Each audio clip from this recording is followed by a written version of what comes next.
चारबाग इलाके में स्थित शरणजीत होटल पहुंचा, जहां पर 109 नंबर कमरा लिया गया और वहां पर पूरा परिवार रुका, जिसमें बदर की पत्नी यानी अरशद की मां और उसकी 4 बहनें भी जो है मौजूद रही।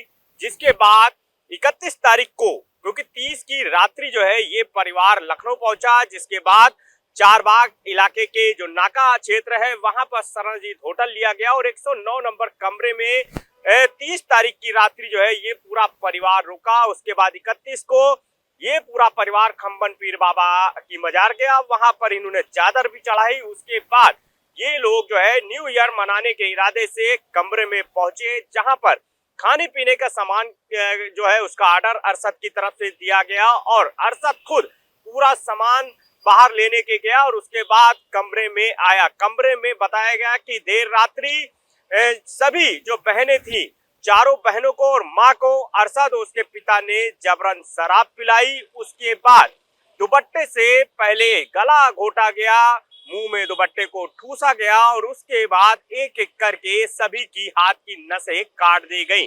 कुछ ही देर बाद सभी की ब्लड बहने से और दम घुटने से मौत हो गई। जिसके बाद अरशद अपने पिता बदर को खुद रेलवे स्टेशन के करीब छोड़ के आया और खुद जो है थाने पहुंच गया, जहां पर उसने पूरी कहानी बयां की कि उसने किस तरह से अपनी मां और बहनों को मौत के घाट उतार दिया।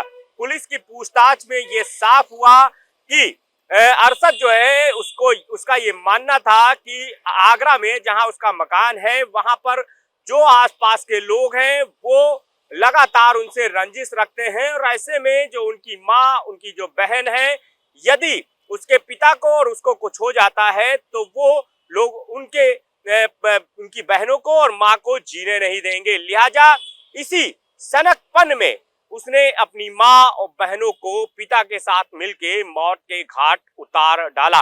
अब पुलिस की जो तफ्तीश है वो लगातार आगे बढ़ रही है कि आखिर असल वजह क्या है। भले ही अरशद इस बात को कह रहा है कि उसे लगता था कि उसके और पिता के ना रहने के बाद उसकी माँ और बहन का क्या होगा, जिसलिए उसने इस बुरे हत्याकांड को अंजाम दिया। लेकिन अभी भी पुलिस अब जो पिता फरार है उसकी तलाश कर रही है। इसके अलावा अरशद से लगातार पूछताछ कर रही है। ये भी सामने आया है कि ये जो पूरा परिवार है पहले दिल्ली में भी रहा है, उसके बाद संभल रहा है और संभल में अपनी पूरी प्रॉपर्टी बेचने के बाद आगरा में बस गया था। कैमरा पंकज निगम साथ अनूप कुमार, भारत समाचार, लखनऊ।